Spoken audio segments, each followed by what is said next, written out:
Hello everyone, December 29th, 2022, almost Happy New Year. With the provincial investor programs, which ones are the best and which ones are the worst? We'll cover those today in our top 3 and lowest 3 ranking programs across all of Canada.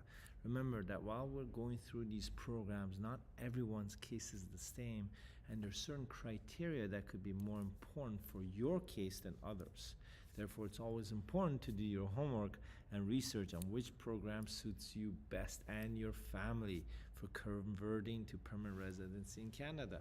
And that's why you're watching this YouTube video, right? Well, my name is Reza, if you don't know that already, and I work with the Ingwe Canada immigration team helping applicants move to Canada. Whether it's for yourself, your kids, your business, or all of the above, we make it happen. Let me make this clear. I'm not an actual full-time YouTuber, but I work hands-on with our licensed team, working on actual applications and communicating with the immigration departments overseas and inside Canada on behalf of our clients on a daily basis. These videos are made for the purpose of sharing our hands-on immigration knowledge with our worldwide audience. And if you're thinking about immigrating to Canada, well, we're here to help. Get a free email assessment by filling out the form below this link. And for qualified applicants, we will be providing that with our licensed team here in Canada. Let's get to it, folks. We are going to compare the best and the worst today, just for you. The worst and the best of the provincial nominee entrepreneur investor programs today in our live stream. It's live, there's no previous recording, there's no special effects, and if I make any mistakes, I just correct myself live. Not all entrepreneur programs are created equally, and today we will go over the high-level overview of the worst versus the best here in Canada if you're considering to convert to permanent residency as an investor or entrepreneur. Let's start with our number 3 of the worst list. So right at the bottom, number 3 of the worst may surprise you. Everyone knows that I always promote Nova Scotia, and I believe it's one of the most immigrant-friendly and supportive provinces in all of Canada and has one of the best skilled immigration provincial nominee programs out there, hands down. The provincial office is also very supportive, and it's definitely on our list of places to apply as a new immigrant. However, the reason it's on our worst provincial entrepreneur programs today at number 3 is due to the following 2 factors. It had closed its entrepreneur program completely for 11 months during 2022, while most provinces except BC, which was closed for half the year, kept it open, which gives us a sign that entrepreneurs may not be prioritized in this province for immigrants. Number 2, and the main reason for being in the number 3 spot today, is due to its points-based matrix. Although it has one of the lowest investment options across Canada, the points-based selection system is skewed in a way that if you don't have any ties to Nova Scotia, for example, previously studying there, working, having family, or your family studying or working there, you will not obtain enough points to be selected, even if you have $1 million or $3 million of net worth and willing to invest more than $300,000 or $400,000. The issue is that there's not enough weight given to your investment, net worth, and other factors, which are typically the case for other provinces. Even if you have a perfect profile for an entrepreneur program and apply to be invited to Nova Scotia, your chances are not great due to excuse me, due to their not so balanced points-based system. Yeah, you figured it out. This is a live recording. Number 2 on our list today as the worst entrepreneur investor programs is the Ontario program for inside the GTA, which is inside the Greater Toronto area if you're looking to settle and invest and start or buy a business in the city of Toronto. The main reason for being number 2 on our worst investor programs is that it has the highest investment and highest net worth requirements of any provincial entrepreneur program in Canada. It's ridiculous, with $800,000 of net worth minimum requirement, which is at the highest of any province, and $600,000 minimum investment inside Toronto. again being the highest of any province within the entrepreneur programs. Yes, some of the applicants can meet these requirements, and we've processed these applicants before under this program, but it is not for everyone. And even if you invest that much, you're not fast-tracked by the province. It's a little bit weird. The interesting part is that we still believe that outside the GTA program, it's still one of the better programs out there across Canada. But the inside Toronto aspect of this entrepreneur investor program makes our list of one of the worst out there, not being immigrant entrepreneur friendly. And if you haven't guessed, the worst single program amongst all the provincial entrepreneur investor programs across Canada is the BC base category, which means anyone interested to invest in the greater metropolitan region of Vancouver would have to apply to this program. There's several reasons why we don't like this program as representatives for entrepreneur applicants, although we have processed clients through this stream before, but we don't like it, and these are the main three reasons on behalf of our clients. Number one, it has one of the most difficult approval stages after you're nominated. So you would figure that if you're invited to apply from their pool of applicants, you've done your net worth audit, you've submitted all the supporting documentation, right? It would be easy sailing after that, right? However, in reality, it has one of the highest refusal rates after the interview at the BC Provincial Nominee Office in Vancouver. Number two, the program has been so difficult in terms of gaining enough points and other criteria that the number of people who have applied has dropped to 1/5 of the original intake number since 2019.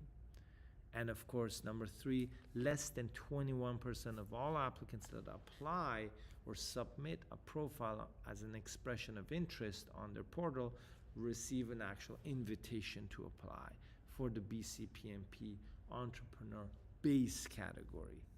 Don't confuse the BC PNP Entrepreneur Base category with the Regional Pilot program, which is designed for outside of the Vancouver area for investors. As we move now to our top three entrepreneur investor programs in all of Canada.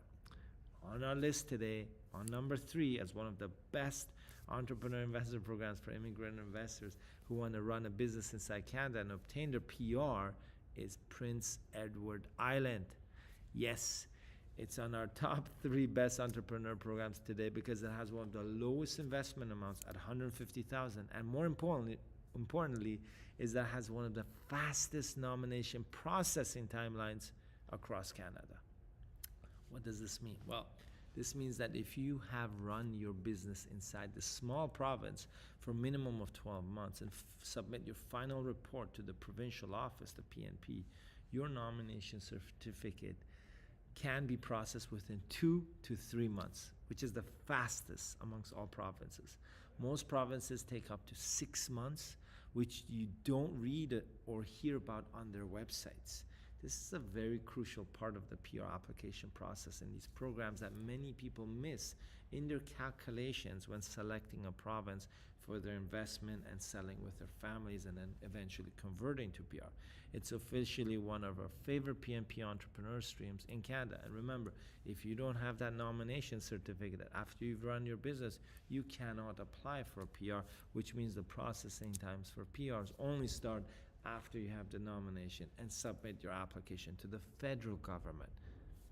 Let's move to our number two on our list of the best entrepreneur investor programs across Canada, being the BC PNP Regional Pilot program. Don't confuse this with the BC PNP Base category program, which we covered in our worst list, as the Regional Pilot is the BC PNP stream for investor and entrepreneurs that allows them to invest in participating rural communities with a work permit and eventually being eligible for a PR nomination after 12 months of running the business inside these small towns across rural BC.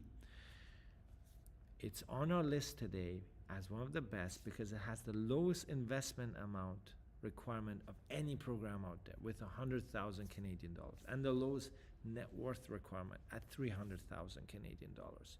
It's not easy to get through the communities if you don't have contacts there already in order to obtain a referral from them to be approved to apply for the BC PNP Entrepreneur Stream. However, it has the lowest minimum requirements in terms of investment and net worth, and hence it's number 2 on our top 3 best programs out there for investors and entrepreneurs who are looking for PR. And here we go, drum roll. And our number 1 provincial nominee entrepreneur investor program for immigrant investors today is the Manitoba PNP entrepreneur stream. And there's literally only one reason it's on our list today, which no other province across Canada can claim except Manitoba. You can apply to be nominated by the province after setting up or running your existing business, which you purchase inside the province after 6 months, which is half as long as any other province. You still need $500,000 minimum net worth between you and your spouse in terms of fixed assets, liquid funds, and so forth. But you also have the option of investing a minimum of $250,000 inside the capital region of Winnipeg, or $150,000 outside the capital region, which also makes it quite competitive. But after 6 months of running the business, unlike 12 months in most provinces or 20 months or more in one of the bigger, more popular provinces, you can apply to the Manitoba Provincial Nominee Office for your final nomination. This is the fastest program out there, and one of our favorites because of this reason. Yes, it does become cold in the province, but if you're planning to immigrate to Canada and you're worried about the weather, well, then I suggest you look to another country, folks.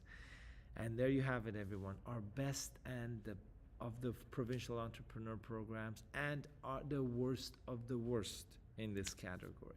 If you have gone through the process with one of these programs before, have done your research, or are planning to apply under one of these programs, let us know. We'd love to hear your feedback. Which program is right for you? Key decision-making factors to consider before you apply would be if you have family or relatives in the province, or already doing business in that province. Maybe you've got customers or suppliers, or maybe you or your spouse or children are studying there or have studied there previously as international students. There's a lot to consider, but being prepared is the most important part of the entire application process. And if you're thinking about immigrating through studies, business, family sponsorship, skilled immigration, and so forth, you're at the right place. I can guarantee you only one point. You'll know what to expect, the entire process clearly laid out for you with all your costs and expenses and all the risks identified. There will be no surprises, just results. And of course, we tell you if you're not eligible in order not to waste your time or your money, which is also very important these days. We have a $1 million liability insurance policy which protects you and us from fraud or mistakes, and as a dedicated client trust account with our Canadian bank accounts. Our team speaks over 8 languages, and we help applicants from over 47 different countries with their immigration process, and that list is growing. Click the link below this video and get a free email assessment for eligible applicants only. And if you're ready to apply and would like a one-on-one session with me or one of my immigration team members here at Ingwe, you can also book a session directly using the consultation link in the description of this video. And if you have questions, of course, remember we're here weekly, live, every Thursday, 11 a.m. North America Eastern Standard Time on YouTube, Facebook, and Instagram to answer all of your Canadian immigration questions for free on the spot. And right now we're in our live session, so we're going to go into our system and check out who's asking what so we can help them out. Unfortunately, we will not be able to answer Facebook or Instagram questions because our streaming platform does not allow that. So I hope the video is okay. Here we go. So we've got our YouTube audience, and they're looking at, there's some comments, and we're going to answer those live. As I said previously, this is a live session. Haitan Musa says, if my incubator in BC, so is it better to make the venture in BC? Haitan, if you're talking about the startup visa program and you are you don't have any specific geographic restrictions in terms of your performance agreement or commitment certificate with the incubator that requires you to be in BC, then yes, it's possible. But again, remember, read the fine print in your agreement that you sign with the incubator. And Bhupinder Nanda says, hi Reza. Hi Bhupinder, nice to connect with you. Haitam Musa says, in which province can we obtain the distinctive benefits, welcome $100,000 investment. Well, with the entrepreneur programs, which is a work permit stream that eventually leads to PR directly through the provincial nomination, BC Regional Pilot is good, Manitoba is good, Prince Edward Island is good, or outside of Toronto in the rural regions. These are our top picks. I like the Alberta program as well. It didn't make our list today because there's some other criteria about it that we like. Bhupinder Nanda says, I'm Nanda. Bhupinder, yes, correct, Bhupinder. Sorry, I've been traveling, but of course, you're on the top of our list right now because I've responded to most applicants. And today, probably, within today, you're actually going to expect a response. So I'm glad you actually connected with us on YouTube. Sayed Nur Alam says hi. Hi back. We're here live in our session today. And if anyone has Canadian immigration questions, they can ask the question and we will answer live to the best of our capacity. And if you are watching this now, you can always come back and watch the recording later on our social media, especially on YouTube, where we compared the worst and the best top three provincial entrepreneur programs today. Okay, and the recording of this video will be available on our YouTube, so you can go back and watch it and figure out which program is right for you. And again, if you're not sure which program to apply, you can always ask our team here in Canada to do an assessment for you based on your qualifications. We'd love to hear from you in terms of your feedback, and if you have questions today, please post it on our YouTube channel. We won't be able to answer any Instagram, Facebook questions on our live stream, but on YouTube, we're available. We're here to help. Siptain Sumar says, as an international student about to graduate in Ontario, should I start thinking about as of now? Well, Siptain, if you did not graduate from a master's or PhD program, then you're looking at few options only to convert to PR. It's either a federal express entry, which means you should have some Canadian work experience or at least a good profile, or the provincial nominee program for international students in the Ontario region, which means you need an eligible employer to nominate you for PR through the province, okay? You literally have no other options. If you studied in a college program, and remember, the Ontario Provincial Nominee Program is only for programs of 2 years or longer, or if it's a 1-year program, it should not have a prerequisite of having a degree and not an equivalent in terms of work experience. So there are some strict criteria. There are literally the only two options for you are Ontario PNP if you're eligible, and express entry. Again, you should consider employers, so you should be looking at job offers, you should be looking at Canadian work experience, working for employers in the tier 0, 1, 2, and 3, which are the old NOC 0A or B. Bhupinder Nanda, is there any amount to be deposited in with government of Manitoba? No, Bhupinder. So previously, there was a deposit, security deposit of 100,000 to give your PR, but now there's no deposit. It's actually just an application fee, and there's no deposit because you actually have to invest and run the business in Manitoba and most provinces. So the old system of security deposits in New Brunswick, Prince Edward Island, and Manitoba, those are all gone. Those have been over a year, year and a half, 2 years in some cases, that they've been closed, and only work permit programs open, which do not require a deposit, but an investment and to run the business before they nominate you for permanent residency, right, through the provincial program.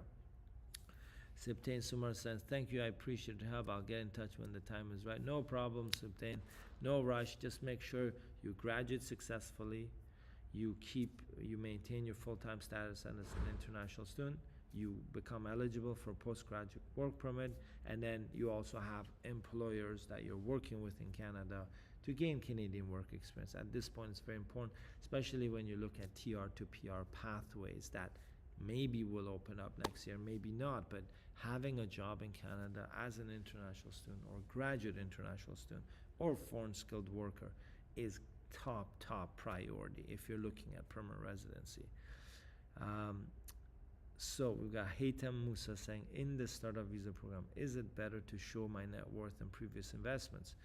Well, Haytham, yes, it's important to show net worth and previous investments too, because it shows that you're an entrepreneur. And this is an economic business category program, the startup visa. So if you show that you've got experience, if you show you've invested, if you show you have money, at least you meet certain criteria to say that, hey, I am the right fit for this program to become economically established in Canada. So it always helps. It doesn't hurt you. But, if you've got $10 million of net worth, you can just, show $1 million. I think that'll be enough. Don't show the whole thing, because that'll create more headaches.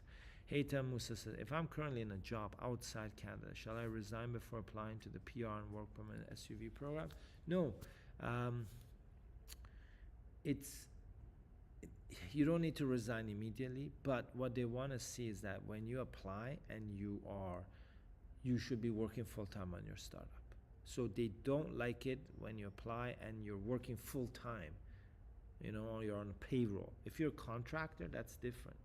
But if you're on payroll, let's say working for a company, they want to see that you're working full-time on this startup.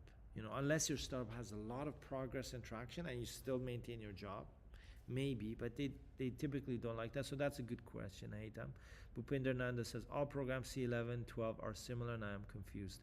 Bhupinder, if you want a PR, go to provincial nominee program. Don't waste your time C11 and C12. Unless, I'll take a look at your profile today, obviously, see if you meet the criteria of C12 or C10. We don't usually do C11s for non-self-employed. Those are for like individuals, like let's say you're in entertainment, art, culture, those sort of things. Waiting for your call back. Sure, Bhupinder, we can actually have a call as well if you're awake within the next few hours. Sayed Nur Alam is there an investment opportunity to invest around 109 to 150,000 Canadian dollars in a running business and get a PR? Well, Sayed, it's possible to invest, okay? But you have to consider this. The provincial programs, you need to run your business for a certain time period before they nominate you to apply for a PR, okay? Buying a business of 100 to 150, sure, there are businesses, but again, you have to look at, are you going to buy 100% of the business or a percentage of the business? Would those requirements of the provincial program be met, right? Yes, there's businesses at 100,000, but they're not really great businesses, to be honest with you. But again, if you're doing the regional pilot going into the rural regions, there will be businesses that are available and that could meet the criteria of the provincial program by investing that much. So yes, it's possible, but again, we'd have to see your entire profile, travel history, which regions you're looking at, because I would probably say you'd have to go into the more rural regions of any province to get a good number, or use that money to start your own business. But again, you're looking to buy a business, which is completely possible. So I do obviously, advise everyone based on their own profiles, and I'm just giving you general guidance at this point because I don't know the exact details of your profiles, but that's fine. All the programs are similar, the provincial programs. You just have to figure out which one suits you and your family better. The federal programs, like Bhupinder said, the C10, 11, and 12, they're not for everyone. They don't give you direct PR. There has to be multiple steps that you need to run to do that. Malik Shamin Khan says, what's total processing time and rate of refusal on SUV programs these days? The refusal rate, Malik, you don't have all the latest stats. There's always a 2-year lag in stats in the statistics from the Canadian government. But the key is that it's always average 50 to 65%. Okay? So 50 to 65% have been approved, and which means 35 to 50% have always been refused. That's the general statistic of the startup visa program. Total processing time, right now, today, as of today, maybe in 6 months it'll be worse or better. It's 32 months, so which means 2.5 years for them to actually issue a decision on your file. Then it takes 10 to 12 months to actually get your PR card, if they approve you. Okay, so these are things you may not see online because it says processing time, but processing time is about decision making. It's not about getting your PR finally. Okay, Is the location for SUV critical? Say business shown for Vancouver or Toronto makes any difference? No, the location is not important. The actual startup is important. How much traction you've got, how real is it, how much you're progressing. Like, there's a lot of other factors. Geographic, as long as you're outside of Quebec, it does not matter. Nashvan Ali, how are you? I sent IRCC web form and got the following reply. The email address provided in this web form is attached to numerous individuals, therefore we have concluded that we are not communicating with the concerned clients. Ooh. So, Nashwan, I'm not sure like what's going on there, but if your email address is linked to multiple other applications and there's an issue, you can also use another email address, but potentially they could say that it's not registered. So what you need to do is, maybe if you've got an immigration lawyer or representative, you can do a use of rep form and then connect their email address and then send a web form, because I'm not sure why you're getting that response. It's unusual unless you're using your email address is being used for 10 other applications, which doesn't make sense unless you're representing somebody legally. Haita Musa says, in the startup visa, after I get the letter of support, what are the steps should be followed? Is it to make the venue government license and all these stuffs before I get the work permit, or should it be after the work permit is progressed on venture? No, you should be starting from the time you have your letter of support or even before. The work permit may or may not be issued for you, so it doesn't matter if the work permit is not issued or you don't apply or you're refused. You're still expected to do business. Okay, that's key criteria. Watch our previous startup visa update videos. We did 2 webinars. There was a webinar 2 days ago and we talked about all this. You can kind of send a quick message to us on our website and request the webinar recording. I would highly recommend you to go through the webinar recording to understand what's really required. Okay, so that's important, especially the latest one that we did 2 days ago on December 27th, 2022. So folks, if you just joined us, we did a worst investor entrepreneur programs in Canada versus the best, top 3, worst 3, in order to gain your permanent residency through a provincial entrepreneur program. Then we answered all the questions live. This was a live stream. There was absolutely no editing or corrections, obviously, as you may figure that out if you've watched the video.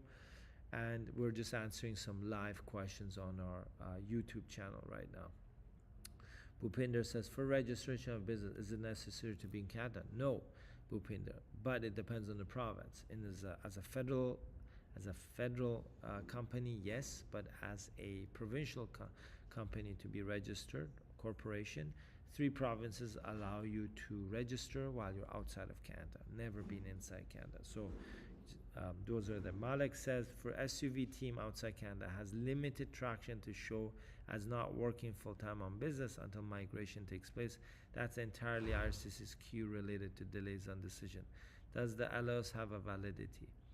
Well, Malik, yes, letter of support has 6 months validity, and coming up with the excuse that you don't want to do any business until you get a PR, they're going to try to shut you down hard. They're going to try to refuse one of your essential members to refuse the whole group, okay? So if you're waiting there, that technique worked 3-4 years ago. That technique doesn't work anymore with the startup visa, just so you're aware. I don't know who told you that, maybe your lawyer, the agent, I'm not sure. Haita Musa said, what is the situation if an essential member didn't get the work permit and SUV program? Doesn't matter. It doesn't affect your PRs. However, it's a foreshadowing of what to expect when IRCC looks at your PR files. If you're there, if they're refusing your work permit, well, that just gives you an indication of what they'd be doing while they're processing your PR. So if you do get a refusal, make sure you fight it hard. Judicial review, reconsideration, reapplication, depending on your profile. But an essential member being refused on a work permit doesn't affect the group. On the PR, only essential members. Again, watch the webinar recording. Make sure you message us on our website, and I'll send you one of the December 27th version. So If that's all of our questions today, folks, and if you've just joined us, we've done a live session of the best versus the worst provincial investor programs for your PR to Canada. The recording of this video will be live on our YouTube, and we've just answered many questions on our YouTube channel from our audience about Canadian immigration. We're here every Thursday, 11 a.m. Eastern Time, which is the local time in New York, Miami, Toronto, Montreal, Waterloo, Ottawa. And you can connect with us next Thursday because we're here every week answering your questions and covering a topic like today, the worst versus the best, the top three versus the bottom three, okay? And then the last question from Bhupinder today is, what's the government fees for registration of a business in Manitoba? Bhupinder, I'm not sure exactly the exact business registration fees. Usually we work with our partners who register on behalf of our clients. So it can range anywhere from 1,000 to 1,500 Canadian dollars, but the actual fees from the government, they can be anywhere from 600 to $800 if you do it yourself. You can come inside Canada and register it there yourself potentially, and each province has their own requirements. As I said, 3 provinces allow you to do provincial corporations by not even visiting Canada or being inside. The rest of the provinces do require you, and federal corporations do require either a local shareholder director or actually being inside of Canada. Okay? Thank you for joining us today. Oh, we got one more. Nashwan, hi, I sent an IRCC form and got the following reply. Yeah, Nashwan, Ali, we just, you mentioned that to us and we did actually discuss it. So if you just kind of go in the recording of this video, rewind, we mentioned that either your email is being used for multiple other applications, or there's a mistake on IRCC, you can call them up, or get a legal representative, link their email address and do a web form. I'm not sure what the situation is with your case because it's a very unusual reply to receive. Hightam says, how much do you charge for handling a PR work from SUV program? Hightam, you can just connect through our website. We can give you a quote. We will give you a quote based on a PR. Work permit is additional, and we will only accept a work permit application if we see your profile, okay? Because a lot of work permits for startup visa will be refused. Sayed Nur Alam, Happy New Year to you and all. Thank you, Sayed. Happy New Year to you and everyone watching this video, whether today, before, or after. Nashwan Ali says the emailer is provided. Yes. So Nashwan, as I said, responded to this already, that there's an issue with your email address or there's a mistake or glitch on IRCC. When we posted this, go back and watch the video. Bhupinder says, thanks, Happy New Year. Thank you, everyone. We'll be back next Thursday, and Bhupinder, expect a response today from me. Okay? Thank you, Nashwan, Hightam, Bhupinder, Malik, everyone who's joined us today, Siptain, Sumar, Sayed. It's good connecting with everyone. Be back here next Thursday covering some more topics about C12, intercompany transfers, and some other great work permit entrepreneurial programs in Canada. Thanks again, folks. Happy New Year in advance. Take care.